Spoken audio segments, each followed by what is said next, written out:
క్రికెట్లో సచిన్ రికార్డును ఎవరైనా బ్రేక్ చేస్తారంటారా? చాలామంది చెబుతారు అది అసాధ్యం. కానీ ఇప్పుడు ఆ చర్చ మళ్లీ మొదలైంది. ఎందుకంటే విరాట్ కోహ్లీ మరోసారి క్రికెట్ లోకాన్ని షేక్ చేశాడు.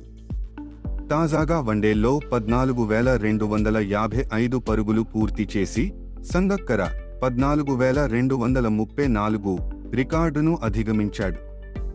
ఇప్పుడు టాప్లో ఉన్నది ఒక్కరే, మాస్టర్ బ్లాస్టర్ సచిన్ టెండూల్కర్.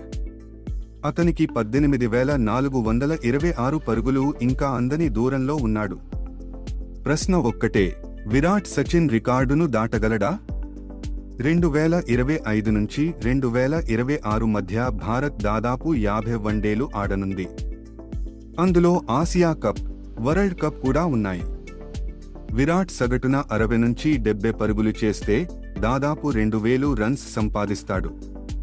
కానీ సచిన్ రికార్డుకు చేరడానికి ఇంకా 2,000కి పైగా పరుగులు అవసరం. గణాంకాల ప్రకారం చూస్తే సచిన్ రికార్డును బ్రేక్ చేయడం చాలా కష్టం. కానీ మనకు తెలిసిన విరాట్ కోహ్లీకి కష్టం అన్న మాటే ఇష్టం ఉండదు. అసాధ్యాన్ని సాధ్యం చేయడం, అదే కోహ్లీ స్టైల్. మరి మీరు ఏమంటారు? విరాట్ సచిన్ రికార్డును దాటగలడా లేక మాస్టర్ రికార్డు ఎప్పటికీ సేఫ్గా ఉండిపోతుందా? కామెంట్స్లో చెప్పండి.